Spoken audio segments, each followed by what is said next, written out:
이제 하나님의 말씀을 받도록 하겠습니다. 우리 함께 일어나셔서 하나님의 말씀 받도록 하겠습니다. 마가복음 2장 1절부터 12절까지 말씀입니다. 제가 먼저 하나님 말씀 읽고 여러분들이 함께 읽도록 하겠습니다. 수일 후에 예수께서 다시 가버나움에 들어가시니 집에 계시다는 소문이 들린지라.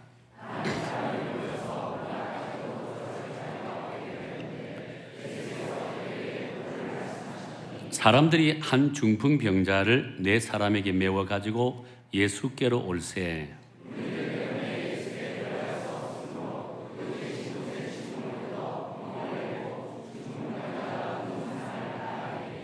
예수께서 그들의 믿음을 보시고 중풍병자에게 이르시되 작은 자야 내 죄 사함을 받았느니라 하시니 이 사람이 어찌 이렇게 말하는가? 신성 모독이로다. 오직 하나님 한 분 외에는 누가 능히 죄를 사하겠느냐?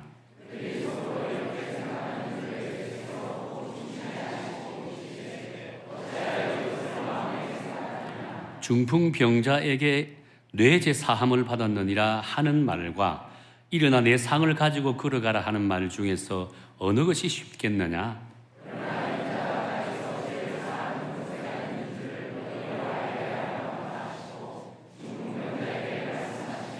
내가 내게 이르노니 일어나 내 상을 가지고 집으로 가라 하시니 그가 일어나 곧 상을 가지고 모든 사람 앞에서 나가거늘 그들이 다 놀라 하나님께 영광을 돌리며 이르되 우리가 이런 일을 도무지 보지 못하였다 하더라. 아멘. 하나님 아버지, 오늘 이 시간 또 말씀을 듣기를 원합니다. 성령 하나님, 말씀을 증거하는 이 부족한 종의 마음, 생각, 입술을 주장하여 주셔서 온전히 하나님의 말씀만 선포하는 귀하고 복된 시간 되게 도와 주옵소서. 성도들은 이 말씀을 하나님의 말씀으로 받아들일 수 있도록 그 마음밭을 성령께서 마음밭을 우리 하나님 허락하여 주옵소서. 말씀을 받아 30배, 60배, 100배 열매를 맺는 아름다운 옥토와 같은 마음밭을 갖고 하나님의 말씀을 듣게 하여 주옵소서. 예수님 이름으로 기도드립니다. 아멘. 몇 년 전에 시카고 대학에서 직업 만족도 조사를 한 적이 있었습니다. 그 직업 만족도 조사를 했을 때 제 1위가 어떤 직업인 줄 아세요? 여러분 놀라지 마세요. 1위가 성직자입니다. 2위가 뭔 줄 아세요? 소방관이라고 했습니다. 우리나라 정서와는 좀 많이 다른 그런 결과가 있죠. 근데 이 1위 성직자와 소방관이 공통적으로 가지고 있는 특징이 무엇인 줄 아세요? 생명을 살리는 직업이다라고 할 수 있다는 겁니다.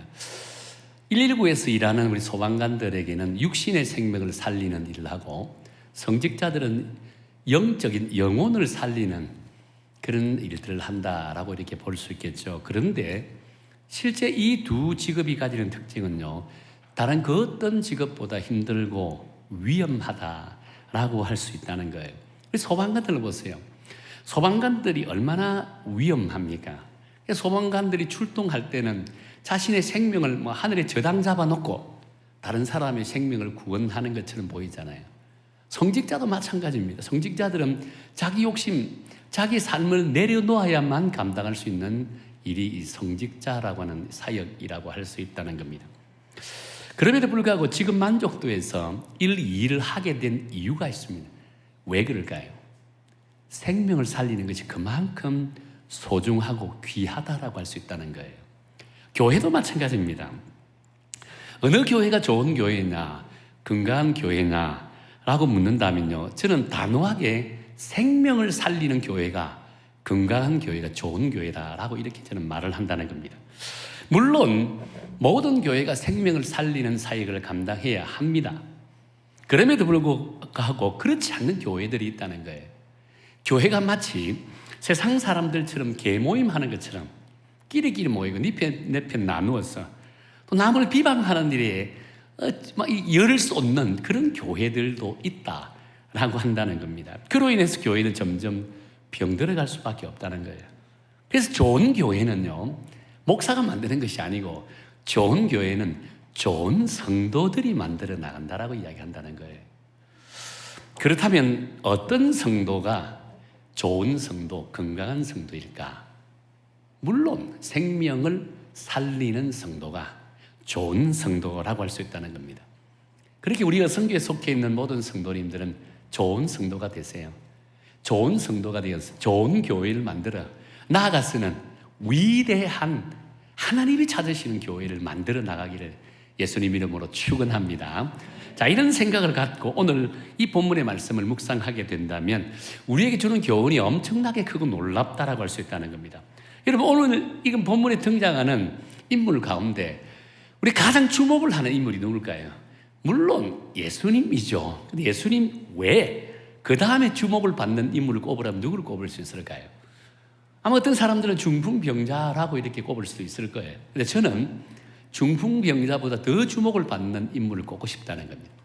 바로 중풍병자를 예수님께로 데려온 4명의 친구들이라고 한다는 거예요. 그래서 오늘 저는 이 4명의 친구들에게 포커스를 맞춰서 하나님이 우리에게 주시는 교훈의 말씀이 뭔지를 한번 묵상해 나가기를 원한다는 겁니다.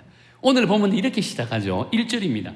우리 1절 다 함께 읽어볼까요? 시작. 수일 후에 예수께서 다시 가버나움으로 들어가시니 집에 계시다는 소문이 들린지라. 지금 예수님께서 가버나움에 뭐라요? 다시 들어가셨다라고 했습니다. 이 다시 들어갔다라고 한다는 의미는 예수님께 이전에도 가버나움에 들어가셨다라고 한다는 겁니다. 뭐 어릴 때도 가버나움에 자주 갔겠죠. 가버나움과 예수님이 자란 곳이 멀지 않기 때문에. 그런데 여기서 다시 들어갔다라고 하는 의미는 그냥 방문했다는 건 아니에요. 하나님의 복음을 증거하기 위해서 또 다시 들어갔다. 그럼 이전에도 하나님의 복음을 증거하기 위해서 가버나움에 들어가셨다라고 이렇게 우리는 이해를 할 수 있다라고 한다는 겁니다. 자, 여기에서 마가복음 1장 40절 이후의 말씀 보면 충분히 우리는 이해를 할 수 있습니다. 예수님의 행적에 대해서 구체적으로 소개하는 장면이 나온다는 거예요. 예수님의 공생의 초창기 사역은요, 갈릴리 호수 주변 마을을 다니면서 주의 복음을 전하는 것을 보게 된다는 겁니다. 그래서 갈릴리 주변 마을에 속해 있는 이 가브나움에 예수님께서 들어가서 복음을 전한다는 것은 지극히 자연스러운 모습이라고 할 수 있다는 거예요. 특히 그곳에서 나병 환자까지 고치셨다라고 했습니다. 그런데 나병 환자를 고치고 나서 문제가 생겼습니다. 예수님의 소문이 가브나움 전역에 퍼지게 되었다는 거예요. 마을 사람들이 예수님께 몰려들기 시작합니다. 예수님께서 그곳에 더 이상 복음을 전할 수 없는 상황에 직면하게 되었다는 거예요. 어쩔 수 없이 예수님께서 가브나움을 떠날 수밖에 없는 상황이 되었다는 거예요. 그런데 이러한 사실이 왜 중요하냐면요, 오늘 본문에 등장하는 사람들과 연관성이 있기 때문이라고 한다는 거예요. 오늘 본문의 시작을 예수님의 일행이 가브나움을 나오고 나서 다른 갈릴리 호수 주변에서 복음을 전했습니다. 그리고 수일이 지난 후에, 그리고 뭐라 했습니까? 다시 가브나움으로 들어가서 복음을 전했다라고 이렇게 본다는 거예요. 근데 이 소식을 누가 들었죠? 다시 가브나움이 온다는 소식을 누가 들었을까요? 물론 동네 사람들이 들었겠죠. 뿐만 아니라 오늘 본문에 등장하는 4명의 친구들이 예수님께서 다시 가브나움으로 들어오신다는 이야기를 들었다는 거예요. 그래서 평소 중풍병으로 고생하고 있는, 절망 가운데 살아가고 있는 그 친구를 안타까이 여겨서 그 친구를 예수님께 데려가야 되겠다라고 마음을 먹었다는 거예요. 그런데 지금 이 4명의 친구들이요, 중풍병자 친구를 향해서 갖는 이 마음이 단순히 안타까이 여기는 그 정도의 마음이었을까? 저는 그 정도가 아니었을 것이다라고 본다는 겁니다. 중풍병자 친구가 겪고 있는 그 고통의 문제를 마치 자신의 고통의 문제로 받아들였다는 겁니다. 그래서 무슨 일이 있었더라도 이 친구를 예수님께 데려가야 되겠다라고 생각했다는 거예요.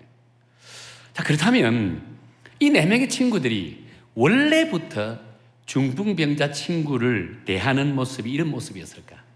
중풍병자가 겪고 있는 그 고통의 문제를 자신의 고통의 문제로 생각하는 긍휼한 마음을 가지고 있었을까요? 글쎄요, 저는 그렇지 않다라고 생각합니다. 사람은 원래 이기적인 동물입니다. 아무리 친한 친구라고 할지라도 그 친구의 고통이 내 고통이 될 수 없습니다. 친구의 아픔이 내 아픔이 될 수 없고 친구의 슬픔이 내 슬픔이 될 수는 없다는 겁니다. 단지 친구의 그 아픈 문제, 고통의 문제에 대한 관심은 가지지만 그 고통이 내 고통이 될 수는 없다라고 한다는 거예요. 그래서 무엇이 이 친구들이 이처럼 사랑이 많고 긍휼한 사람으로 만들었을까? 저는 이 네 명의 친구들을 변화시킨 것은요, 예수 그리스도의 복음과 사랑이라고 생각한다는 겁니다. 사실 본문의 정황상 이 네 친구들의 마음에는 이미 예수님을 마음에 품고 있었을 것입니다. 다시 말해서 예수님을 통해서 복음을 받아들이고 예수님을 믿는 사람이 되었다라고 한다는 겁니다. 아마 예수님께서 처음 가버나움에 오셨을 때 그때 들었던 말씀을 통해서 예수님을 메시아로, 예수님을 구주로 마음에 영접하고 있었다라고 이렇게 본다는 거예요. 여기에 대한 증거는 5절에서 나오는 것을 보게 되잖아요. 예수님께서 중풍병자를 부르시는 장면이 나오거든요. 우리 5절 다 함께 읽어볼까요? 시작. 예수께서 그들의 믿음을 보시고 중풍병자에게 이르시되 작은 자여 내 자 사함을 받았느니라 하시니라고 했습니다. 그들의 믿음이, 그들이 누구죠? 중풍병자는 제외하고 그를 데려왔던 4명의 친구들이 그들이라고 한다는 겁니다. 그런데 그들의 믿음을 보시고라고 이야기했다는 겁니다. 우리가 단지 그들의 믿음에 대해서 그들이 예수님을 데리고 지붕을 뚫고 예수님 앞에 데려왔다라고 하는 이 열정을 갖고 그들의 믿음이라고 이야기하지 않는다는 겁니다. 믿음은 반드시 복음을 통해서 생길 때 그것이 온전한 믿음이라지, 아무리 열심히 있고 열정적으로 그 일들을 한다고 해서 우리 그것을 믿음이라고 이야기하지 않는다는 겁니다. 믿음은 반드시 주의 복음을 들어야 됩니다. 복음을 통해서 내 마음속에 예수님이 영접할 때 그것을 우리는 믿음이라고 이야기한다는 겁니다. 오늘 본문에서 예수님께서 친구들에게 그들의 믿음을 보시고라고 이야기했다는 겁니다. 그리고 나서 이제 중풍병자를 보시고 뭐라 했습니까? 내 죄 사함을 받았느니라 했다는 겁니다. 이 내 죄 사함을 받았다는 것은 중풍병자에게만 한정됐다는 겁니다. 4명의 친구가 중풍병자가 함께 예수님 앞에 찾아왔습니다. 4명의 친구들은 그 중풍병자를 메고 지붕을 뚫고 내려왔다라면 같이 지금 예수님 앞에 있습니다. 이전에 이 네 친구들이 예수님을 영접하지 않았더라면 이 자리에서 중풍병자만 내 죄 사함을 받았다라고 하는 것이 아니라 너희들은 모두가 내 죄 사함을 받았다라고 이야기하는 것이 맞습니다. 오늘 본문에서는요, 중풍병자에게만 내 죄 사함을 받았다. 이 말은 친구들은 이미 그들 마음속에 믿음이 있다라고 이야기할 수 있다는 겁니다. 그렇습니다. 지금 중풍병자가 죄 사함을 받게 되는 그 은혜는 누구로부터 시작될까? 이 4명의 친구들로부터 시작되었다라고 본다는 겁니다. 이 친구들의 믿음으로 인해서 중풍병자는 비로소 참된 구원의 은혜를 누리게 되었다라고 한다는 겁니다. 물론 선택적인 관점에서는 중풍병자에게 이 구원이 임한다는 것은 이미 예정되어 있었다고 할 수 있습니다. 결국에는 누구를 통해서? 이 4명의 친구들을 통해서 예수님을 만나게 되었다라고 이렇게 우리는 알 수 있다는 겁니다. 그렇습니다. 복음이 4명의 친구들 속에 들어가니까 그 친구들 속에는 믿음이 생기고, 믿음이 생기니까 사랑이 생기고, 사랑이 생기니까 사명의식이 살아나기 시작했다는 거예요. 그러다 보니까 자신들이 평소에 별 관심 없이 보였던 중풍병자 친구가 관심의 대상이 되었다는 거예요. 그 친구의 고통이 비로소 자신들의 고통임을 깨닫게 되었다라고 한다는 거예요. 저는 이러한 내 친구의 믿음이 오늘 살아가고 있는 우리 그리스도인들이 본받아야 될 믿음의 자세라고 저는 생각합니다. 복음이 우리와 함께하는 순간 우리 역시 예수님이 우리를 향해 가졌던 그 사랑과 긍휼하심을 가져야만 한다는 겁니다. 내 주변에는 아직도 예수님을 만나지 못한 이들이 참으로 많습니다. 그들을 향한 긍휼한 마음을 가져야만 한다는 겁니다. 또 내 주변에는 여러 가지 일들로 고통스러워하는 분들이 참으로 많습니다. 그분들의 고통이 나의 고통으로 여길 수 있는 마음을 가져야 된다는 겁니다. 이것이 바로 그리스도의 사랑을 가슴에 품은 자만이 가질 수 있는 온전한 믿음의 자세라고 할 수 있다는 겁니다. 오늘 살아가고 있는 저와 여러분들, 분명한 사실은 여러분의 마음에 예수 그리스도가 살아계시죠? 그렇다 여러분 마음도 하나님의 사랑과 긍휼하심을 가슴에 가득 채워야 된다는 겁니다. 그럴 때 하나님이 우리를 통해 역사하기 시작한다라고 할 수 있다는 겁니다. 자, 그런데 우리 여기서 한 가지 관가해서는 안 되는 말씀이 하나 있습니다. 그것이 벌써 4절에 나오는데 우리 4절 다시 한번 읽어볼까요? 4절입니다. 시작.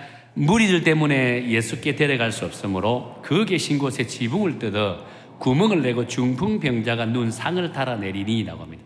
지금 4명의 친구들은요, 자신이 만난 예수님을 중풍병자도 만나게 해주려고 예수님이 계신 곳을 데려갔다라고 합니다. 그런데 예수님을 둘러싸고 있는 그 무리들로 인해서 그들이 발 디딜 틈도 없다 보니까 접근하지도 못한댔어. 오늘 본문에 보니까 입구가 봉쇄되었다라고 합니다.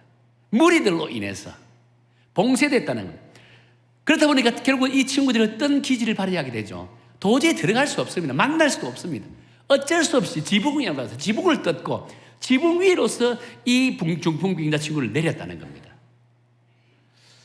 참으로 안타까운 장면이라고 할 수 있겠죠. 지금 예수님의 주변에 있는 제자들이나 무리들은 중풍병자의 생명을 살리는 일에 도움을 준 것이 아니라 도리어 방해자 역할을 하고 있다는 겁니다. 저는 이 구절을 묵상하면서 오늘 현대 교회와 비교를 해보았습니다. 오늘의 현대 교회 안에도 이 4명의 친구들처럼 생명을 살리는 일에 도움이 되는 사람이 있는 반면 이 생명을 살리는 일에 도움이 되지 않고 오히려 방해자 역할을 하는 자들이 있다라고 한다는 겁니다. 그래서 현대 교회 성장 연구소에서 이런 조사를 한 적이 있었습니다. 교회를 떠나는 이유에 대해서 이렇게 조사했는데 그 조사 가운데 최상위권에 있는 순위가 뭔지 아세요? 사람 때문에 떠난다고 했습니다. 누구누구 때문에 교회를 떠나고 누구누구 때문에 믿음을 저버리고 누구누구 때문에 교회를 믿음 생활을 안 한다라고 이렇게 한다는 겁니다. 그러니까 누구누구 때문이라는 것다는 거예요. 사람 때문에 믿음을 저버린다는 거예요. 사람 때문에 교회를 떠난다는 겁니다. 얼마나 참으로 안타까운 모습이라 할 수 있을까요? 분명한 사실은 우리가 정녕 믿음을 갖고 예수 그리스도를 영접한 하나님의 참된 백성이라고 생각한다면 여러분 모두는 이 누구누구의 범주에 들어가서는 안 된다라고 할 수 있다는 겁니다. 한 영혼이 주님께로 돌아오는 것이 기적과 같이 힘든 세상이라고는 이 시점에 나로 인해 한 영혼이 생명을 잃게 된다면 얼마나 불행하다고 할 수 있을까요? 얼마나 하나님이 안타까이 여기실까요? 얼마나 하나님이 통곡하고 있을까요? 그래서 오늘 저와 여러분은요, 이 누구누구의 범주에 들어서는 결코 안 된다고 할 수 있다는 겁니다. 그렇습니다. 지금 예수님의 주변에 있는 사람들은 다른 이들의 고통의 문제나 다른 이들의 아픔에 대해서는요, 지금 전혀 관심이 없습니다. 오직 자신의 영혼의 문제에 대해서만, 나의 영적인 즐거움에만 심취되고 도취되었다는 겁니다. 나의 신앙이 중요하지, 나만의 신앙이 중요하지. 내 주변에서 힘들어하고 안타까운 사람들, 그럼 나와 무슨 상관이 있느냐는 겁니다. 지금도 복음을 듣지 못해서 지옥불에 던져져 가고 있는 그 가족들, 친구들, 여러분 어떤 생각을 갖고 있습니까? 긍휼한 마음을 가지고 있을까요? 안타깝게 여기는 마음을 가지고 있을까요? 전혀 그런 제 의식이 없습니다. 그는 그고 나는 나고, 남편은 남편이고 나는 나고, 불신 자식은 자식이고 나는 나고, 불신 아내는 아내고 나는 나고, 이것이 오늘 우리들이 가지고 있는 안타까움이라고 할 수 있다는 겁니다. 우리가 정녕 마음속에 예수 그리스도 그분을 가슴에 모시고 있고 하나님의 사랑과 긍휼함을 가지고 있더라면 내 주변에 아직도 복음을 듣지 못하고 지옥불에 던져지고 있는 그 가족들, 친구들, 친지들을 향한 마음이 긍휼한 마음을 가져야 된다는 겁니다. 긍휼한 마음을 가져야 되는 거예요. 근데 무관심하다는 겁니다. 얼마나 무관심합니까? 그 무관심으로 인해서 수많은 사람들이 죽어가고 있다는 겁니다. 오늘 본문에 4절에 등장하는 이 무리들이 무관심한 자의 부류에 속한다라고 이렇게 볼 수 있다는 거예요. 자, 그렇다면 여러분, 결론적으로 우리가 이 무리에 포함되지 않고 4명의 친구들처럼 생명을 살리는 사람이 되려면 어떤 믿음의 자세를 가져야 될까? 바로 자기 희생에 대한 믿음의 결단이 필요하다는 겁니다. 자기 희생에 대한 믿음의 결단. 오늘 본문에 등장하는 내 친구들은요, 바로 이런 믿음을 가졌다라고 한다는 겁니다. 이들이라고 예수님 곁에서 말씀을 듣고 싶은 마음이 왜 없었겠습니까? 그냥 편안하게 에어컨 바람 솔솔솔 나오는 곳에서 누구의 간섭도 받지 않고 편안하게 예배를 드리고 싶은 마음이 왜 없겠습니까? 다른 사람이 죽어가든 말든 내 주변에 가까운 사람들이 오늘도 정말 지옥불에 던져지는 그런 안타까움이 있든 말든 그는 그고 나는 나와 무슨 상관이 있냐 라고 하는 마음으로 편안하게 예배를 드리고 있는 모습이 오늘 우리들의 모습이라고 할 수 있다는 겁니다. 이 무더운 날씨에 전도는 무슨 전도, 선교는 무슨 선교, 전도와 선교는 열심 당원들이나 하는 것이지 나는 고상하게 믿음 생활을 하고 싶다는 겁니다. 고상하게 믿음 생활을 하는 나에게 방해하지 말라는 겁니다. 스트레스 받게 하지 말라는 겁니다. 부담 좀 주지 말라는 겁니다. 그들은 그들이고 나는 나라는 겁니다. 이것이 오늘 저와 여러분들의 모습이지 않을까라고 생각합니다.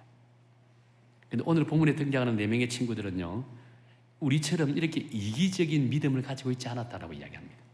오히려 친구의 아픔을 자신의 아픔으로 여겼다는 겁니다. 친구의 죽음이 자신의 죽음으로 여겼다는 겁니다.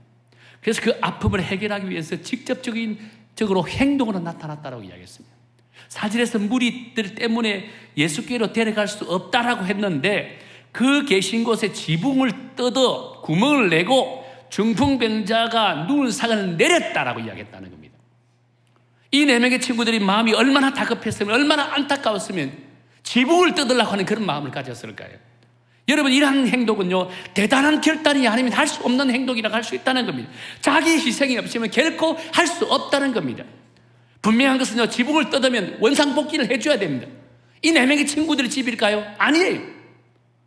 원상복귀 하려면 얼마나 많은 돈이 지출되어야 될까요? 또 지붕을 뚫고 들어가면 그 자리에서 예수님의 말씀을 듣고 있는 무리들은 뭐라고 이야기했습니까? 온갖 지탄을 할 거라고 합니다. 혹이라도 무리한 행동을 하겠다라고 예수님으로부터 칭찬을 받지는 않을까? 그로 인해서 쫓겨나는 굴욕을 당하지 않을까? 얼마나 두려운 마음이 있었을까요? 왜 그런 마음이 안 들었겠습니까? 그럼에도 불구하고 그것보다 더 소중한 것은 내 친구에게 생명을 주는 것이 더 중요하다고 생각했다는 겁니다. 내 친구가 예수님을 만나는 것이 더 중요하다는 겁니다. 내가 무시를 당하고 굴욕을 당하고 손해를 보더라도 내 친구가 예수님을 만나는 것이 더 소중하다고 생각했다는 거예요. 이것이 오늘 본문에 등장하는 4명의 친구들이 가지고 있는 믿음의 자세입니다. 그렇습니다. 우리와 이 4명의 친구의 차이가 바로 여기에 있다라고 한다는 겁니다.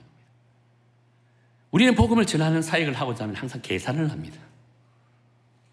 온갖 잡다한 생각들을 한다는 겁니다. 갑자기 없던 스케줄이 막 나오기 시작합니다. 안 아픈 허리가 아프기 시작합니다. 핑계거리를 눈을 부르키고 찾기 시작합니다. 목사님 이것 때문에 안 되고 저것 때문에 안 되고 없던 스케줄이 막 등장하는 거예요. 그리고 전도하는 것이 나와 무슨 상관이 있느냐, 선교하는 것이 나에게 무슨 상관이 있냐 라고 하면서 계산하기 시작, 주판을 뚜리기 시작한다는 겁니다. 그러다 보니까 행동으로 옮기지 못하는 거예요. 이번 후반기에는 빌립전도 훈련을 시작한다고 계속합니다. 후반기 사역, 주중 사역은 클로즈를 다 했습니다. 이번 후반기만큼은 우리가 진짜 하나님의 사명을 감당한 일이 좀 헌신하자, 올인하자라고 하는 마음을 갖고 훈련을 시작했습니다. 한다고 공고하고 9월 첫째 부터 시작할 겁니다. 유치하기 힘든 훈련입니다. 우리 교회에서 유치했습니다. 저 역시 이전 교회에서 이 빌립전도 훈련을 받았습니다. 처음에 훈련 받기 전에 소문이 막 나 있더라고요. 어떤 소문이 나 있냐면 이는 특별히 전도 특공대를 양성하는 훈련이다. 강도가 해병대 훈련 받는 것처럼 엄청나게 강하고 엄청난 시간이 소비된다라고 하더라고요. 그 이야기 들으니까 제가 훈련을 받아야 되겠다는 마음을 먹고도 과연 우리가 훈련 받을 수 있을까? 그때부터 머리에 온갖 생각이 막 떠오르기 시작합니다. 갑자기 없는 스케줄이 막 나오기 시작하는 거예요. 그럼에도 불구하고 담임 목사가 솔선수범해야 되겠다라고 생각하고 모든 스케줄을 체크해놨고 제가 훈련을 받기 시작했습니다. 근데 여러분, 그 소문 헛소문이에요. 헛소문. 훈련 받기 시작하고 나서부터 은혜가 되는데 얼마나 은혜가 넘치는지요. 담임 목사도 은혜 되는 성도들은 어떤 은혜 받았을까요? 여러분 훈련 기간 동안에 진짜 우리가 말하는 실제로 말하는 기적의 역사도 일어나고 기도 응답의 역사들이 얼마나 많이 일어나는 줄 아세요? 성도들이 모두 은혜 받아요. 무엇보다 교회가 받는 은혜가 너무 크다는 겁니다. 교회가 받는 은혜가 너무 크다는 겁니다. 근데 여러분 긴장하지 마세요. 안심하세요. 이번에 열고자 하는 빌립전도 훈련은요, 제가 받았을 때보다 강도가 50% 정도 떨어졌다고 합니다. 요즘 사람들은 워낙 훈련을 받지 않다 보니까 본부에서도 이 훈련의 강도를 점점 줄입니다. 그냥 성도들에게 전도에 대한 스킬을 가르치고 또 사명도 좀 일어나게 하고 전도가 도대체 무엇인지를 가르치는 정도로서 훈련을 한다고 합니다.